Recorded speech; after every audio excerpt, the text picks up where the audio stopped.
Dia kata, saya ustaz, lepas pak tak ada ni, mak tak ada, pakai tak balik dah. Bukan ada siapa pun kat kampung dah. Perkataan ni salah. Bukankah dulu pak kita masa duduk kampung ada jiran-jiran yang kenal dia? Tu bila dah tak ada, kalau mereka masih ada, lagilah agama suruh kita buat kebaikan dan kebajikan. Lagi agama suruh. Siapa sekarang ni dia nak Allah limpahkan dia dengan limpahan rezeki, ada dua benda Nabi sebut. Bir, kata Nabi, innal abarral bir, antara kebaikan-kebaikan yang kita boleh buat dekat siapa dia? Buat dekat mak pak kita yang dah tak ada. Buat kebaikan dekat siapa? Dekat kaum kerabat kita yang tak ada dah. Apa yang kita boleh buat? Antara kebaikan yang kita boleh buat ialah kita pergi buat baik pada orang yang pernah kenal mak pak kita yang tak ada, yang pernah kenal kerabat kita yang tak ada. Kita pergi buat baik pada orang-orang macam ni, maka itu juga adalah kebaikan yang akan sampai ganjaran dia kepada mak pak kita yang tak ada. Aku ni, dia kata, kita ni dah berapa hari dah keluar daripada Madinah nak pergi Mekah, jumpa Arab Badui yang dia tak kenal aku susah payah aku naikkan dia di atas himar, kemudian aku patah balik hantar dia, aku bagi pula satu kain serban nak bagi dia gembira, sebab lelaki ni dulu dia pernah kawan dengan pak aku yang nama Umar bin Khattab. Nak bagi tahu kepada kita apa, tuan-tuan? Nak bagi tahu kepada kita ni, tuan-tuan, selain daripada banyak amalan yang kita boleh buat yang sampai pada si mati, kita duk baca Quran, duk buat umrah, duk buat haji, duk doa, tuan-tuan duk buat tahlil dan sebagainya untuk si mati. Ada lagi benda-benda yang kadang-kadang kita terlepas pandang. Apa dia? Bila kita buat baik pada kawan-kawan pak kita, apatah lagi kawan tu pula jiran pak kita, apatah lagi jiran ni dia bukan setakat jiran, ada pula hubungan kekeluargaan dengan kita. Tak tahulah macam mana ganjaran yang Allah nak bagi kat kita, dan Allah nak bagi kepada mak pak kita yang duduk bawah kubur sana. Lepas tu salah bila ada orang, mak pak dia, adik-beradik dia semua duduk sini, mak pak dia masa sakit dia bawa mai daripada kampung meninggal sini, adik-beradik semua duduk Kuala Lumpur, Selangor ni. Dia kata, saya ustaz, lepas pak tak ada ni, mak tak ada, pakai tak balik dah. Bukan ada siapa pun kat kampung dah. Perkataan ni salah. Bukankah dulu pak kita masa duduk kampung ada jiran-jiran yang kenal dia? Bukankah ada tetangga yang pernah kenal mak dengan pak kita? Tuan-tuan perempuan tahu, dengan kita ni hanya semata-mata balik nak pergi ziarah individu-individu yang pernah kenal mak pak kita, tak tahulah macam mana Allah nak bagi ganjaran pada kita dan pada mak pak kita yang sudah tiada. Tu bila dah tak ada, kalau mereka masih ada, lagilah agama suruh kita buat kebaikan dan kebajikan. Lagi agama suruh kita buat kebaikan dan kebajikan kepada mereka. Sebab tu dalam hadis riwayat Imam Tirmizi, Nabi pesan, siapa yang nak Allah limpahkan dia dengan limpahan rezeki. Tuan-tuan tengok perkataan dia, limpahan rezeki. Kalau saya sebut pada tuan-tuan, hujan turun renyai, hujan turun renyai-renyai, tuan-tuan dapat tahu dah hujan turun tak lebat. Kalau saya bagi tahu hujan turun punya lebat, Allah, ayat hujan turun melimpah-limpah, tuan-tuan rasa hujan tu macam mana? Lebat sungguh. Siapa sekarang ni dia nak Allah limpahkan dia dengan limpahan rezeki? Ada dua benda Nabi sebut. Pertama kata Nabi apa dia? Dia pi buat baik pada mak pak dia yang masih hidup. Sebab tu Nabi kata raghiba anf, thumma raghiba anf, thumma raghiba anf. Kata Nabi, binasalah, rugilah, celakalah. 3 kali Nabi ulang. Qila man ya Rasulullah, siapa dia wahai Rasulullah? Kata Nabi, man adrak, mana-mana orang yang mak pak dia masih hidup, kedua-duanya, au kilaihuma, ataupun salah seorangnya atau kedua-duanya, Dengan mak pak dia masih hidup, tiba-tiba dia tak boleh masuk syurga. Sedangkan dengan mak pak dia masih hidup ni, pintu syurga tengah buka ni, dengan dia berbakti, dia berbudi pada mak pak dia boleh masuk syurga. Tapi oleh kerana dia tak ambil berat benda ni, dia tak berbakti, dia tak berbudi, dia tak masuk syurga. Mak pak ni tuan-tuan, kita berbukti, kita berbudi, kita tak memerlukan sebarang modal, kerana limpahan rezeki akan dilimpahkan kepada kita. Yang ni kita kena belajar. Nak pergi kerja ni, ayah call, ayah kata ayah tak sihat. Kita dengar tak boleh dengar dah. Ayah kata tak apalah hang, jangan bimbang, asal lagi ayah makan ubat 2-3 biji sihat. Kita sampai kerja ni tak boleh duduk dah. Jumpa bos, ayah saya tak sihat, saya tak stable, saya tak boleh buat kerja, saya nak cuti. Shoot balik utara, naik motor 2 jam setengah sampai. Keluar pukul 9, 11.30 sampai. Ayah pun terkejut, datang balik semua. Saya dengar ayah tak sihat ni, saya tak boleh duduk, saya tak boleh buat kerja. Bawa ayah pergi klinik, bawa dia makan, beli apa dia mau semua. Tengok pukul 3 dah, kata ayah saya cuti sehari lah, esok saya kerja, saya minta izin ayah nak balik. Tak apa hang balik. Tak tahulah, dengan pembaktian ni kita tak tahu macam mana Allah nak limpahkan kita dengan rezeki. Tuan-tuan, mak pak ni kadang-kadang kita tak rasa dia berharga, tapi nanti bila dia dah tak ada, baru kita tahu betapa berharganya mak pak ni. Hari ni mak pak duk hidup ni, kadang-kadang dia duk telefon kita, duk tanya khabar kita dan sebagainya. Kita kadang-kadang jadi remeh perut. Nanti dia dah tak ada, baru kita tahu betapa nilainya mak pak ni. Hari ni kita duk balik kampung, sementara nak sampai ni, pak kita duk telefon kita tak berhenti, tanya hang ada mana dah, sampai mana dah. Sekali lepas 3 minit telefon lagi, sampai mana dah. Kita nak balik Penang ni, sampai di Ipoh dia call, ada mana dah, kata baru sampai Ipoh lah. Bawa kereta elok-elok lah, kalau mengantuk ni sat lagi jangan gagah, tidur sikit. Lepas 5 minit telefon lagi, dah sampai ke? Lah tadi 5 minit duk ada Ipoh, kakak lagi 5 minit sampai Penang dah. Ni mak pak punya ambil berat.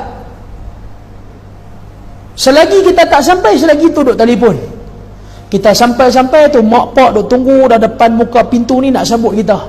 Kita boleh salam dia, boleh cium dia, boleh peluk dia. Kita takkan rasa nikmat. Bila kita rasa nikmat, bila dia dah tak ada. Benda ni hanya orang yang tak ada mak pak saja boleh cerita.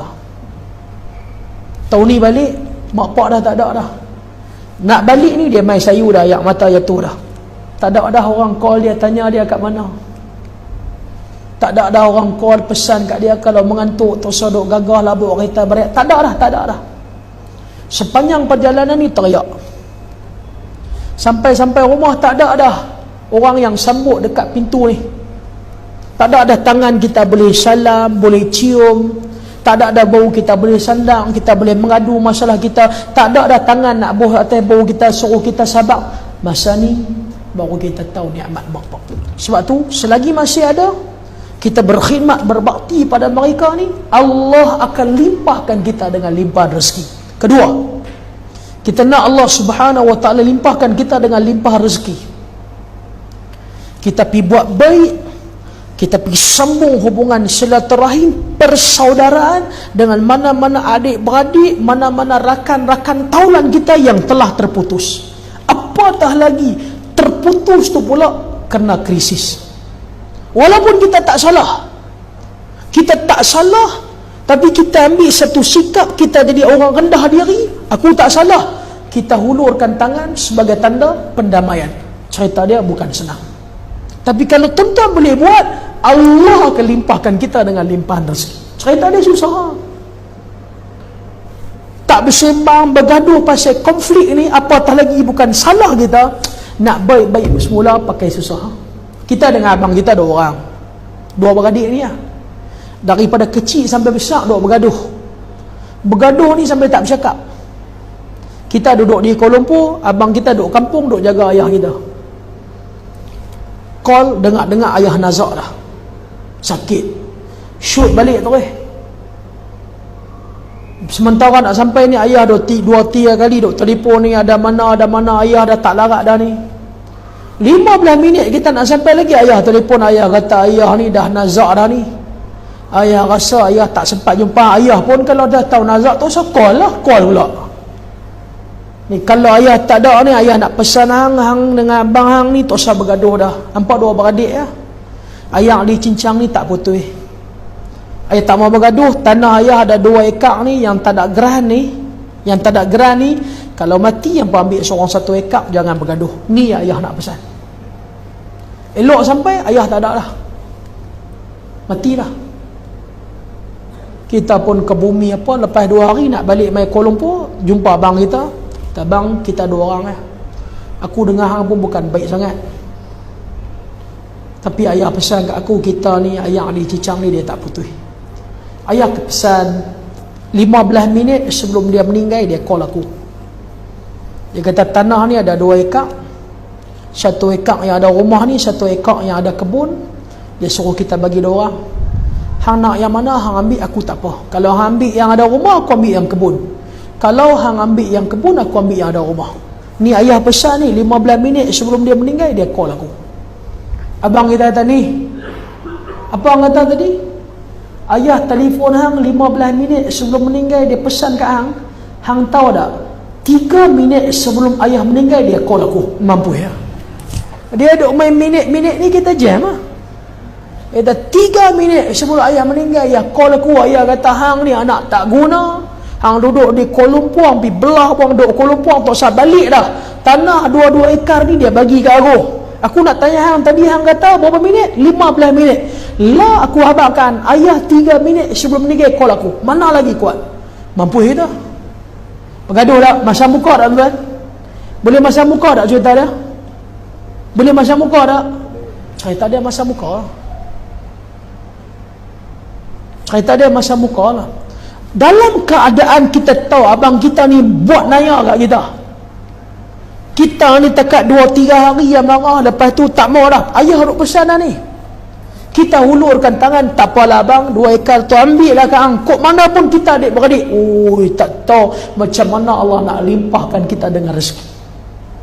Cerita dia payah, tapi dia kena ada kekuatan. Baru ni sahabat saya duduk di Bangi, nak cerita ni tuan-tuan, kita kena minta Allah kekuatan.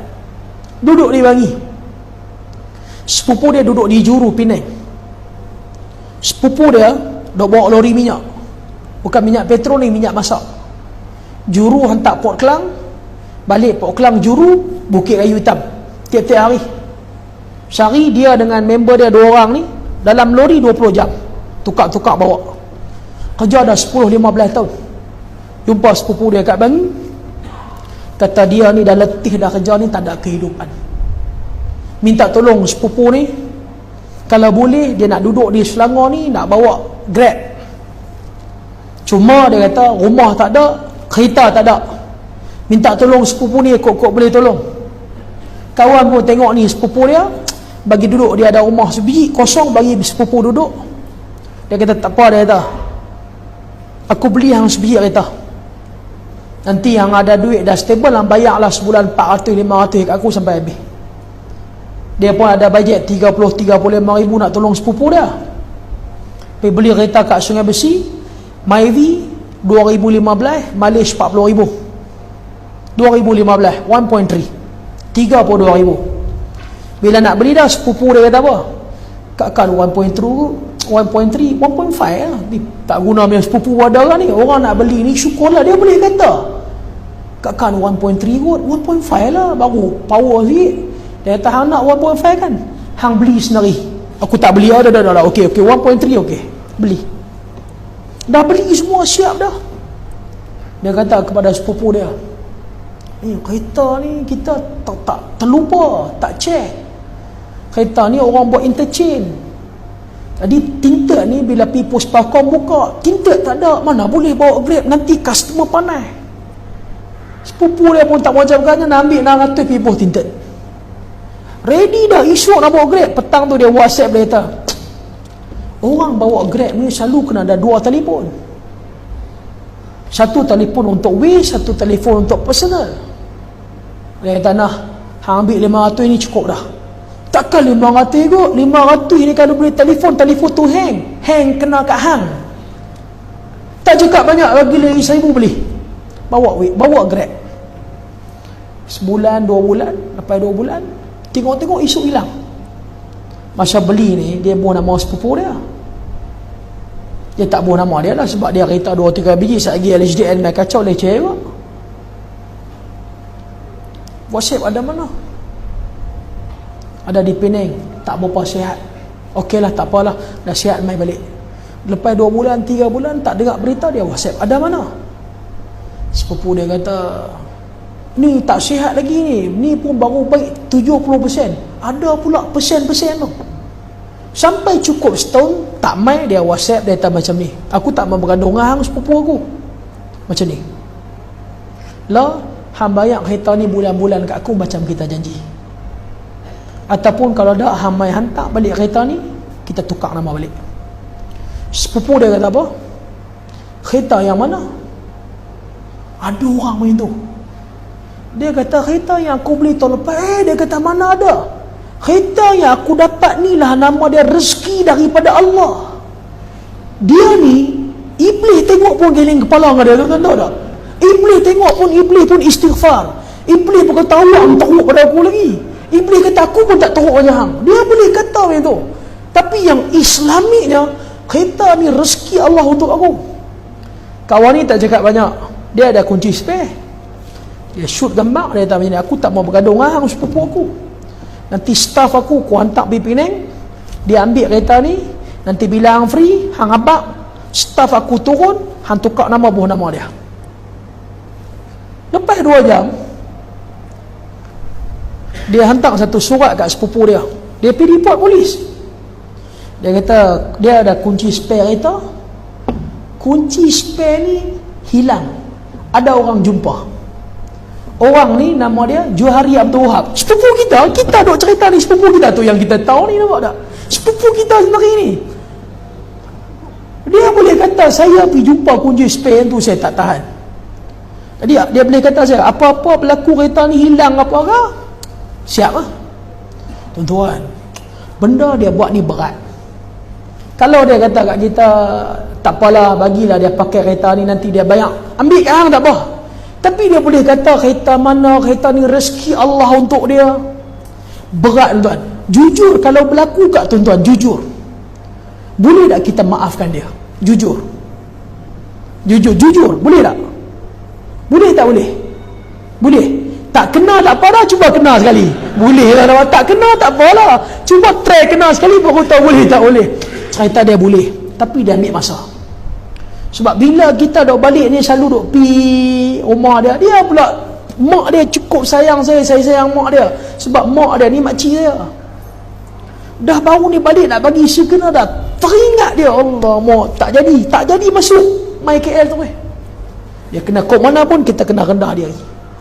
Allah akan limpahkan kita dengan rezeki. Esok rasa nak WhatsApp dah. Nak WhatsApp tanya dia nak okey ke? Kereta okey ke? Agak-agak nak tukar tinted ke? Nak tolong tukar lagi, nampak tak? Tanya dia lagi. Nak bagi tanya, hadis pertama ni cerita. Kita pergi buat baik pada rakan, taulan, mak pak kita yang masih hidup ni. Allah Subhanahu wa taala akan sampaikan kebaikan ni kepada dia yang berada di bawah kubur. La ilaha illallah.